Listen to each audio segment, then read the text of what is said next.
عزيز سلامتنا تقبلوا فنوانات كاتاتلو خبرات تعزبتنا نلوم عربي حموش سنة خلتشحن إسان شدشن تدالو حدي زيناتات حزلكم قريبا له مكتالكم بخور عدم فلما كانت تاتو حواتن فانون زحوسة شوعات عطوقات قجل إتيبيا حبراو كونسل كم زوتو تقاليتو تقاي نمرت إتيبيا زنقفة حوات مس منقست فدرال كزارب يحتت سوماليا أبرس ختما مقادشو كبيت قجت تفتيرو ترام أمانغو ليبانوسن إسرائيل تسفى زب معبالتات كمزلو قاليتو زلنسكي مس بوتين بأكا تراخبهم كزاراربو بدبدابي تقليبو بوتين حالتات يوكرين أعنا وحسرات سرحتينياتات كمزقاتمهم قاليتو حوتين وخينات مأكلا يمبرا كقادنو مخانو عملكيتو إذن كالن بزرزر حزركم كأربي تكاتاتولنا بخور عدم حوحاتن فانون تحوسو شوعات عطوقات قجل إتيبيا حبراو كونسل كمزت آيسو تقاليتو اوتومات سرعات بلصقنا إتيبيا برت العلم زواقو زركبو عطوقات بزحم شوعات تخوينهم ابز حلفه ورحي 29 ميازا 2018 باقوصاصرا غز ات كونسل كمزت آيسون ات تتايس زبها زله كونسل دما اوشتي إتيبيا مخانو استحبر خوينو منالبا دما اب تግራይ ከተማ መቀለ ክኸውን ከም ዝኽእል እቲ ምንጪ ይሕብር እቲ ብመሰረት ካብ ከተማ መቀለ ዝተረኽበ ሓበሬታ እቲ ካውንስል ኣብ ትሕቲ ሃንቲ ሃገር ኢትዮጵያ ሓደ ጸላእ ስርዓት ብልጽግና ዝብል ቴማ ዝተኻይደ ከም ዝኾነን እቲ ሓበራዊ ናቶም ዕጡቃት ጉጅለታት ኣኼባ ኣብ ሓበራዊ ወታደራዊ ስጉምቲ ከምኡውን ድሕሪ ምድምሳስ ስርዓት ኣብ ኣሕመድ ኣብ ኢትዮጵያ ክትከል ዘለዉ ስርዓት ዝብሉ ኣጀንዳ ምርዳእ ከም ተገበሉ ዝተረኽበ ምንጭ ሕብር እቲ ኣብ ዝተፈላለየ ከባቢታት ኢትዮጵያ ዝንቀሳቐስ ዕጡቃት ጉጅለታት ዝሓዘ ካውንስል እቲ ቀንዲ መስራቲ ጽምዶ ዝኾነን ብኣጽዋርን ዕጥቅን ዝሕግዞም ዘሎ መንግስቲ ኤርትራ ኢዴብሉን እኳ እንተተባሃለ ይኹን እምበር ኣብ ትሕቲ ፍቓድን ላዕለዋይ መሪሕነትን ናይቲ ስርዓት ክኸውን ከም ዝኽእል ዓብ ተኽእሎታት ከም ዘለዎን ሻዕብያ ዝፈልጦ ዝቆጻጸሮ ምዃኑ ምንጭታት ይሕብሩ እቲ ሓበራዊ ካውንስል እቶም ዕጡቃት ጉጅለታት ነቲ ሓበራዊ ጸላእ ዝብልዎ ስርዓት ብልጽግና ንምድምሳስ ኣብ መጻኢ ዕድል ኢትዮጵያ ብሓባር ንምውሳንን ተሰማሚዖም ከም ዘለዉ ክፍለጥ እኳ እንተኾነ ኣብቲ ካውንስል ካብ ዘለዉ ኣባላት ካብ ዝኾነ ይኹን ዕጡቃት ጉጅለታት ድማ ብሕወሓትን ፋኖን ሰራዊት ነጻነት ኦሮሞን ኦብነግን ናይ ሶማልያን ጉጉማን ዓፋርን ኮይኖም ኣብ ትሕቲ ጽምዶ ብዝብል ምንቅስቓስ ዝተጠረፉ ምዃኖም ይፍለጥ በዚ ኸኣ ምምስራት ናይቲ ካውንስል ካብ ኣፍልጦ ስርዓተ ግደፍ ክኸውን ከም ዘይክእልን ይንገረሉ መራሒ ኦብነግ ኣብ ቀረባ እዋን ናብ ኣስመራ ተጓዒዙ ምስ ሰበ ስልጣን መንግስቲ ኤርትራ ተራኺቡ ዝብል ዜናታት ወፂኦም ምንባሮም ዝዝከር ኮይኑ እቲ ካውንስል ክሳብ ክንደይ ዕዉትን ኣድማዓን ክኸውን ይኽእል እዩ ዝፍለጥ ነገር እኳ እንተዘይሃለወ እቲ ዲሞክራሲያዊ ምርጫ ኣካይደ ኢሉ ዝኣወጀ መንግስቲ ኢትዮጵያ ግን እቶም ፀረ ኢትዮጵያ ዝብሎም ሓይልታት ካብ ናይ ደገ ጸላኢ ልኡኽ ተቐቢሎም ዝገብርዎ ምንቅስቓስ ከም ዘይሰዓር እዩ ባዕሉ ቀዳማይ ሚኒስትር ኣብ ኣሕመድ ድሕሪ እቲ ድምፂ ምሃቡ ንሜድያታት ዝተዛረበ እዚ ከምዚ ኢሉ እንከሎ ዕጡቃት ጉጅለ ፋኖ ኣብ ቀረባ ንኽልተ ኣወዓወት ተዳለዉ ዝብል መራሒ ዕጡቃት ጉጅለ ፋኖ ምዃኑ ዝንገረሉ ዘመነ ካሴ ገሊጹ እዚ ድማ ነቲ ዝገብሮ ዘለዎ ቃልሲ ኣብ ወሳኒ ምዕራፍ ተቓሪቡ ከም ዘሎ ብምግላጽ ኣብ ቀረባ እዋን ሓዲኡ ከፍልጥ እዩ ክብል መልእኽቱ ኣመሓላሊፉ ዘሎ ዘመነ ካሴ ብፍሉይ ንህዝቢ ኣምሓራ ብሓፈሻ ከዓ ንህዝቢ ኢትዮጵያ ኢሉ ኣብ ዝሃበ መግለጺ እቲ ኣብ ሞትን ጨፍጨፋን ዜጋታት ዝነብር ህዝቢ ዝጸልእን ስርዓት ንምውጋድ ኩልኩም ተላዓሉ እቲ ዘለና ኣማራጺ ወይ ክንጠፍእ ኢና ወይ ከነጥፍእ ኢና ክብል ሓበራዊ ቃልሲ ናይ ሓባር ጸላኢ ብምባል ጻውዒት ኣቕሪቡሎ ሰመዚ ትግራይ ብሰንኪቲ መንግስቲ ፌደራል ኣብ ልዕሊ እቲ ክልል ኣንቢርዎ ዘሎ ዝብልዎ ዕፅዋት ዜጋታትን ቁጠባዊ ማሕበራውን ቅልውላው የጋጥሞም ከም ዘሎ ገሊጾም ህወሓት ኣቐዲሙ ትስምዕ ፈሪስ እዩ ዝብል መርገፂኡ ወግዓዊ ገይሩ እኳ እንተጸንሐ መንግስቲ ፌደራል ክሳብ ሕጂ ንመርገፂ ህወሓት ብወግኢ ርእይቶ ኣይሃበሉን ይኹን እምበር ክልቲኦም ወገናት ኣብ ኣተጋባብራ ውዕላት እቲ ምቁራፅ ተጻብኦታት ንሓድሕድ ክከሰሱ ምጽንሖም ኣይርስዓን እቲ ሰልፊ ቅድሚ 6 ዓመታት ብዝተኻየደ ምክንያት እቲ ኣብ 2020 ዝተወልዐ ኩናት ብምዃኑ ዝጥቀስ መረፃ ስዒቡ ዝቖመ ቤት ምኽሪ ናብ ስርሑ ክምለስ ገይሩ ይርከብ ህወሓት ኣብ ዘርግሖ ደብዳቤ ድማ መሪሕነት እቲ ሰልፊ ኣብቲ ክልል ዘጋጠመ ክፍተት መንግስቲ ንምምላእ ኩሉ ዓይነት ፖለቲካዊ ኣማራፂታት ብምውሳድ ኣድላዩ ኢሉ ከም ዝወሰነ ጠቒሱ በዚ መሰረት ኣቐዲሙ እቲ ግዝያዊ ምምሕዳር ክቕጽል ናይ ስግግር መንግስቲ ክምስረትን ኣብ 2020 ኣብ ዝተኻየደ መረፃ ዝተመስረተ ቤት ምኽሪ ናይ ስራሕ ምላስ ወይ ሕጂ እውን ኣብቶም ብፌደራል መንግስቲ ዝድገፉ ዘይስሩዓት ሓይልታት ወፃኢ ዝርከቡ ከባቢታት መረፃ ክካየዱ ዝብሎ ኣማራፂታት ከም ዘርአየ ኣመልኪቱ ኣብ ከተማታትን ገጠራትን ድሕሪ ዝተኻየደ ዝርርባት ድማ እቲ ዝበዝሕ እቲ ቅድሚ ሕጂ ዝተመፀ ቤት ምኽሪ ናብ ስራሕ ክምለስ ብምግባር ኣብ ዝብል ከም ተሰማምዐ ጠቒሱ እቲ ቤት ምኽሪ ንኣቦ ወንበር እቲ ሰልፊ ዶክተር ደብረጽዮን ገብረ ሚካኤል ፕሬዝደንት ገይሩ ሸይምዎ ኣሎ እሱጉምቲ ስልጣን እትስምዕ ፕሪቶርያ ስዒቡ ዝተመስረተ ግዝያዊ ምምሕዳር ዝምንዝዕ ምዃኑ ይንገር ብቐዳማይ ሚኒስትር ኣብ ኣሕመድ ኣብ መወዳእታ ወርሒ መጋቢት ናይ ስልጣን ግዚኡ ተናዊሑ ዝነበረ ፕሬዝደንት እቲ ግዝያዊ ምምሕዳር ሌተና ጀነራል ታደሰ ወረደ بوقع خاب سلطان مرادو أي تقلصن كساب حجون رئيتو أي هبن حوحات ون من واحد زمن السلطان نايت الجنرال نتيقويو اتوعل كم زفرس بمقلاع زما كلمة تقونا زنبر خابينا نفس راح بملاس دكتور دبرتين قبل ميكائيل كمرحو مريتو أبزوان نتسا زمدنا مع كلاي منقستن كل التقرين نكوا انت زي تفلته اتخلل عبتي بحادة سنة 2026 عبتا هاجر استخايدة مبال شعباي هاجراو مرتا كي تساتف مترافو يفلت عما فارق قنبات مقلت زهابة دكتور دبرتين لعلا 45% كبابيتات تخلل عبتعتي ورار كم زولو بمقلات زتو قرصة تقرايا زلا بمبال عبتخلل مرتا خم زي كايد أو يجيو أمونغو حواتنا دي سابان زولو وطري أبز حالف عمت إن خرق متس تنحلو حدا عاب زي مسمع حوات كم حد شبارت خمس قب يدليو ديو أيليون أبز بليو بوردو مرتا يدليو يخبل كله حوات قنا يتسامى معن حقاو صبنو تتسري زقاء بوقع تأجيدو يركب مبشابي هاجراو مرتا إثيوبيا تقام تترجم زلوه تساتفو زي قبلون كبلون حوات نقيفلو قام لوخ منقستي إرترا أب حبرات منقستات نتن لحد عام الزكاة أنها عب هزوا منقصاص صندو نسلام زدسس وقع ملأتي نابيت صحفت وانا صحفي حبرات منقستات أركبلو صندو نسلام اتبدرجة حزبن حزبي بشماغلتات مناسيات أديتات سدابيتاتن استمرع كاب حزبي زفلفله ناي سلام قاد سخبلون يقلت بتنوع عمتا زنبرة قجتن مرة حقن ستاسي ناي دوبات حزبتات أمتون مناتن محبراو تأمرت نمدهساسن زمدنا نمدلالن زعالمه كبر تبقسو مخانو يقلت زبالاون كبرتات مكبارن استمستنا عرق قعزو نعلماو رأي حبرات منقستاتكوا مهارقون كم زخل هياو مسكنة مخانو يقلت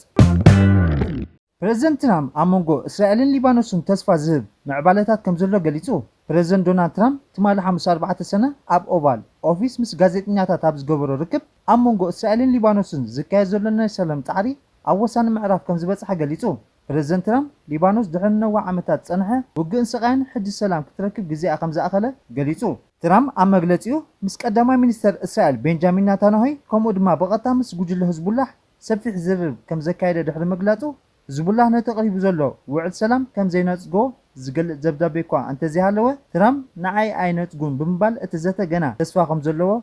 اميتو زو خمزيلن كله دونالد ترامب لزب إيران واشنطن ناب قلولاو آتي زولو مس قدامي مينستر إسرائيل استقبل زررب تليفون كم زخونه قليتو اتي أمونغو خطيان هاجرات تسفا تجيلو زنبله لزب تفراريسو داغماي متقعتا جميرهم كم زلو صبصابات حبرو مس بزحات مرحتي أمريكا نامتلاخ بمئتاو زفلت بنجامين نتانياهو مس محازو ترامب انتهايو أراقبو زبل ناي بزحات حتايو قدامي نجر ترامب بت إسرائيل اب ليبانوس اتوسد زلا زي تأجده وتهدراو سقمتي حقو سايكونان እቲ ስጉምቲ ክሳብ ኣዝዩ ፍሉጥን ታሪኻዊ ትሕዝቶ ዘለዎ እምባታት ሊባኖስ ምቁፅፃር ዝበፅሕ ኮይኑ ሓፈሻዊ ኣባላት ውድብ ሕቡራት ሃገራት ተኣኪቦም ክሳብ ምዝታይ በፂሖም ኣለዉ ቴህራን ድማ እቲ እስራኤል ኣብ ልዕሊ ሊባኖስ ብቐጻሊ እትፍንዎ ዘላ መጥቃዕቲ ምላሽ ይባርትሉላ ምስ ኣሜሪካ ዝግበዝ ዝቐነየ ልዝብ ከተቋፅኦ ምዃና ብምፍራህ ትራምፕ ምስቲ ብታህዋኽ ምስ ኢራን ዝጀመሮ ንኣዋርሕ ዘካይዶ ዘሎን ብዙሕ ዘይተፈተወሉን ኩናት ንምውፃእ ዝገብሮ ዘሎ ፃዕሪ እንቅፋት ኮይንዎ ከም ዘሎ እዩ ዝኣምን ترامب اتبسوني زغبرت صوع التليفون ناتاناهي فصم عبود زبل صياف قال كم زتطقمه صبصبات اكسيوس يغلصو ترامب تمار روبو اب ستفنو علمحتت هو قوم الى نيره حرقان نيرني مس ليبانوس زغبرو قصال ግጭት ቁርብ ተረብሸ ነይረ خبل ገሊጹ ትራምፕ ወሲኹ ናታናሂ ኣዝየ ዝፈትዎ ነይረ ምስኡ ድማ ጽቡቕ ዝሰርሕ ኢሉ ቀዳማይ ሚኒስትር እስራኤል ምስ ፕሬዝደንት ኣሜሪካ ዝተሃላለኽ ዳሕረዋይ መራሒ ኮይኑሎ ተቀዳማይ ሚኒስትር تعجسي وايت هاوس نايم متفنان كمون كاب زغون ودقت بوليتيكاو مداي نايم دحان نويح لمات ኣለዎ እዚ ዳሕረዋ ዝተገልጸ ጎንፂ ትራምፕ ንተኽሲ ደው ምባል ኣሜሪካን ኢራን ዘናውሕ መደብ ኒውክሌር ቴህራን ደው ምባልን ኣፍ ደገ ባሕሪ ነውፋትን ስምምዕ ንምግባር ኣብ ዝወሰነሉ ህሞት እዩ ኣገዳሲ ዓለማዊ መስመር ማይ መጻቦ ሄርሙስ ኣብ ሓደጋ ወዲቑ ዘሎ ናታንያሁ ምስ ኣሜሪካ መዘኑ ወጥሪ ከም ዘሎ ዝሕብር ሓሳብ ምስተላዕለ ግን ብሳሓቕ ይመሊሱ እቲ ባእሲ ብቴሌፎን ወፂ ዘሎ ኣሜሪካን እስራኤልን ብ28 ለካቲት ኢራን ኣብ ልዕሊ ዕላማታት መጥቃዕቲ ካብ ዝጅምራ ድሕሪ ኣስታት 100 መዓልታት እዩ ሓደ ዲፕሎማት ብሬት ብሩን ንቢቢሲ ኣብ ዝሃቦ መግለጺ ናታንያሁ ካብ ዋሽንግተን ዝሰምዖ ብዘይገድስ ናይ ገዛ ርእሱ ድምፂ ናይ ምስማዕ ነዊሕ ታሪክ ኣለዎ ኢሉ ብሰፊሑ ናታንያሁን ትራምፕን ኣብ ቀንዲ ዕላማ ኣሜሪካን ኢራን ኒውክሌሳዊ ኣጽዋር ከተማዕብል ወይ ከይህልዋ ይሰማምዖም እዚ ዝከሓድ ኣይኮነን ኣብ ሊባኖስ ግን እቶም ረብሓታት ቁሩብ ይፈላለዩ ኣለዉ እስራኤል ዋላ እውን ዝርርብ ኣሜሪካን ኢራን ኣብ ዝቕጽለሉ ዘሎ እዋን ነቲ ብኢራን ዝድገፉ ሚሊሻ ህዝቡላህ ዕላማ ክትገብር ምዃና ቃል ብምእታው ብተግባር ድማ ኣበርቲዓ ቀፂላትሉላ ኢራን ብወግና ዝኾነ ይኹን ተኽሲ ደው ምባል ኩነታት ሊባኖስ እውን ከጠቃልል ከም ዘለዎ ኣቲራ ሒዛላ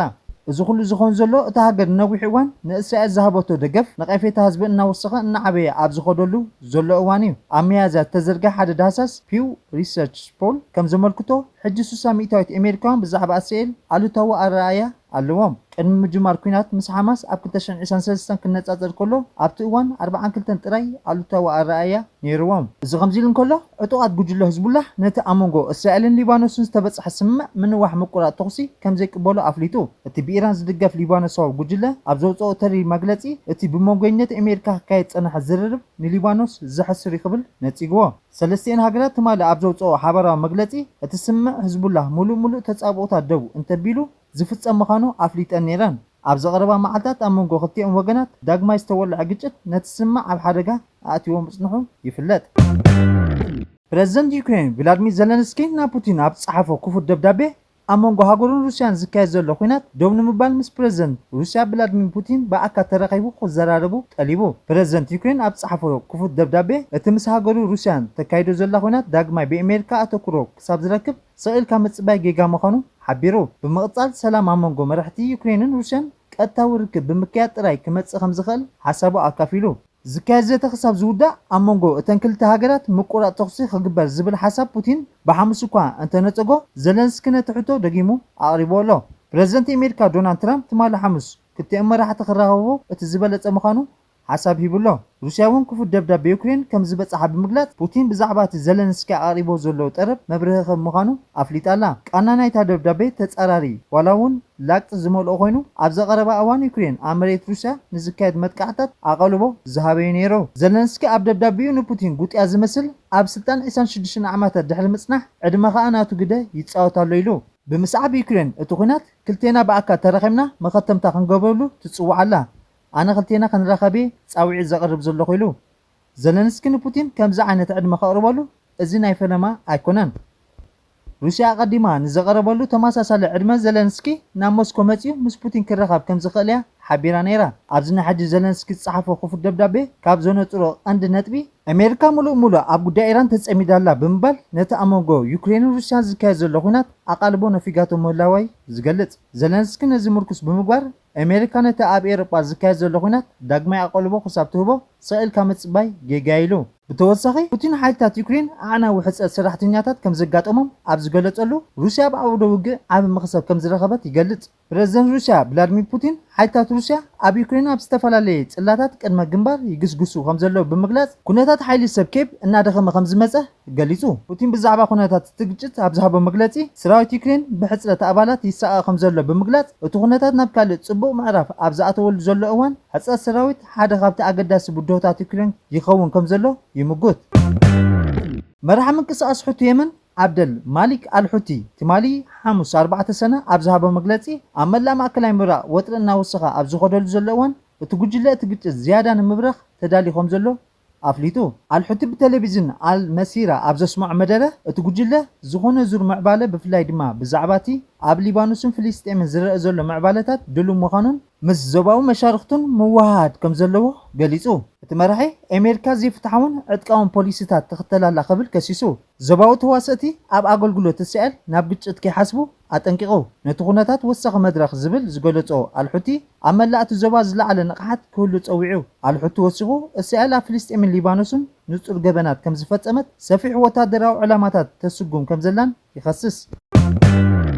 ኣብ ርእሰ ከተማ ሶማልያ ሞቃዲሾ ኣብ መንጎ ወታደራዊ መንግስትን ተቃዋምቲ ሚሊሽያታትን ብርቱዕ ግጭት ብምፍጣሩ ንብረት ብምጉዳልን ገለ ሰላማውያን ሰባት ክሃድሙ ተገዲዶም። ቀንዲ ጽርግያታት እታ ከተማ ዝኾነ መንገዲ ማካ አል ሙካራማ ናብ ዓውደ ውግእ ተቐይሩ። ሞርታራት ኣብ ጽዑቕ ህዝቢ ዝነበሩ ከባቢታት ሲቪላውያን ከባቢታትን ዕዳጋ ባካራን ክዘንብ ብምጅማሩ ሰላማውያን ብብዝሒ ይሃድሙ ከም ዘለዉ ጸብጸባት ሕብሩ። በቲ ዘጋጠመ ግጭት ዝወረደ ዕንወት ሞትን ዛጊታ ኣይተገልጸን ዘሎ። ፕረዚደንት ሓሰን ሼክ መሐሙድ ብ15 ጉንበት ክውዳእ ዝነበሮ ናይ 1 ዓመት ዕድመ ስልጣኑ ከናውሕ ምዃኑ ድሕሪ ምግላጹ ኣብ መፋሪ ወርሒ ጉንበት ንሶማልያ ናብ ሓድሽ ፖለቲካዊ ቅልውላው ኣእትይዋ ኣሎ። ተቃወምቲ መራሕቲ ዞባታትን ነዚ ብምንጻግ ኣንጻር ሰልፍታት ተቃውሞታትን ኣብ ምክያድ ይርከቡ። ካብ 2009 ክሳብ 2012 ኣብ ስልጣን ዝነበረ ፕረዚደንት ነበር ሸሪፍ ሼክ ኣሕመድ ሓይልታት መንግስቲ ንገዝኡ ዕላማ ከም ዝገበሩ ብምግላጽ መንግስቲ መሐሙድ ሕገ መንግስቲ ዘይሕጋዊ መንገዲ ቀይሩ ክብል ከሲሱ። ሓይልታት መንግስቲ ንገዛይ ከቢቦም መጥቃዕቲ ፈጺሞምን በቲ ዝገበርዎ ዕጡቕ መጥቃዕቲ ፈጺመ ኣይፈርሕነ ክምኩትየ ክብል ገሊጹ። ክቡራት ተዓዘብትና ናይ ሎሚ ነበረ መደባትና ነዚ ይመስል ቁጥፉን እዋናውን ሓበሬታ ክትረኽቡ ላይክ ሼር ኮመንት ሰብስክራይብ ገብሩ ብክብሪ ዕድም ሰሰና እዩ